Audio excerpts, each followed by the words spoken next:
Hi, Tom. Hi, what's up? Our school is going to have English competition. What should we do to give this information to other students? That is easy. You should make an announcement. That's brilliant. Can you help me to make the announcement? Sure, I will be glad to help. Sahabat Englishpedia, welcome back to the channel. Kita sering mendengar atau membuat informasi untuk disampaikan. Dalam bahasa Inggris, hal ini disebut dengan announcement text atau teks pengumuman. Nah, jika sahabat ingin membuat teks announcement dengan benar, mari kita belajar. Karena di video kali ini, kita akan membahas tentang announcement text.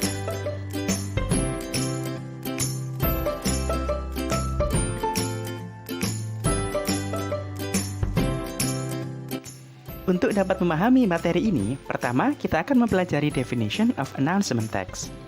Announcement atau teks pengumuman adalah pemberitahuan baik secara lisan maupun tulisan yang ditujukan kepada orang lain atau khalayak umum mengenai suatu informasi tertentu.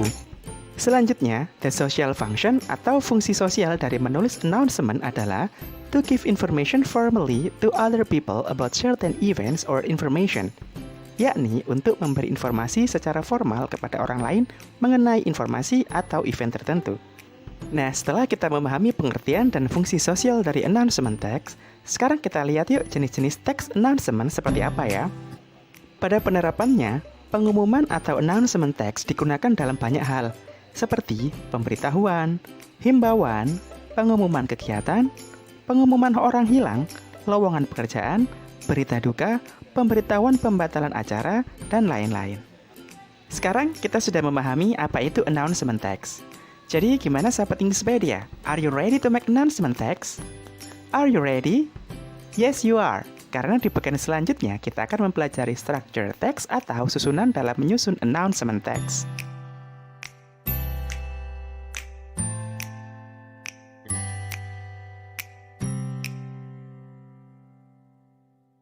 Di bagian ini, kita akan mempelajari structure atau susunan dalam menulis announcement text.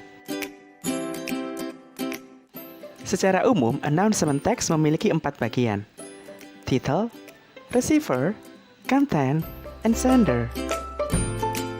Agar sahabat lebih mudah dalam memahami susunan announcement text, kita akan menggabungkan masing-masing bagian beserta contohnya. Bagian yang pertama dari announcement adalah title. Title adalah judul dari announcement. Judul harus sesuai dengan isi informasi yang ingin kamu berikan.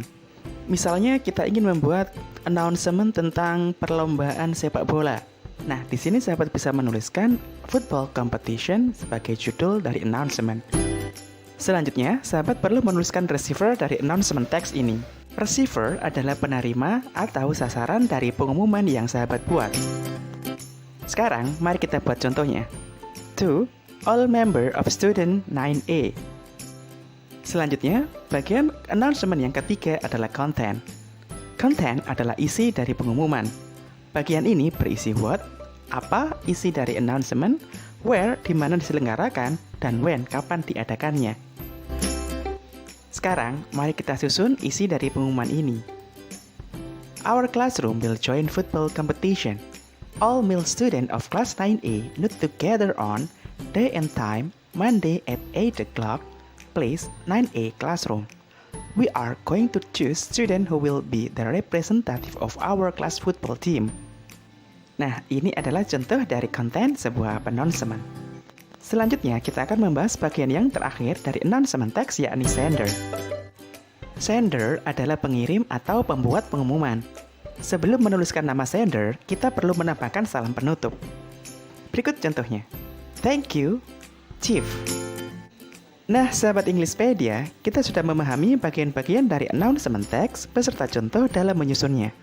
Bagiannya terdiri dari title, receiver, content, and sender. Sangat mudah kan sahabat langkah-langkah dalam menyusun announcement?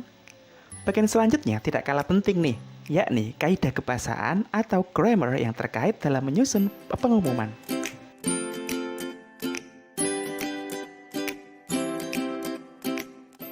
Sahabat Englishpedia, di bagian ini kita akan membahas language feature atau grammar dalam menulis teks pengumuman.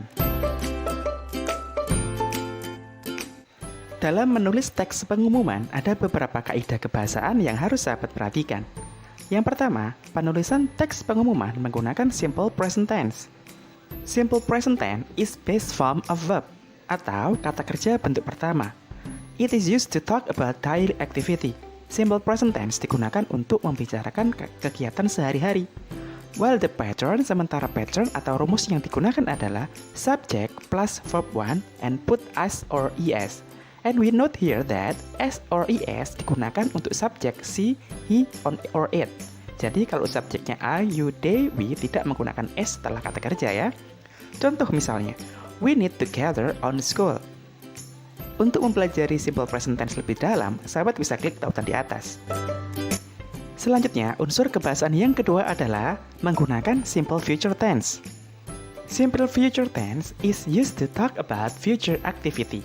Jadi, simple future adalah perubahan kata kerja yang digunakan untuk membicarakan kegiatan di masa depan. Nah, bentuk kata kerja ini sering digunakan dalam teks pengumuman.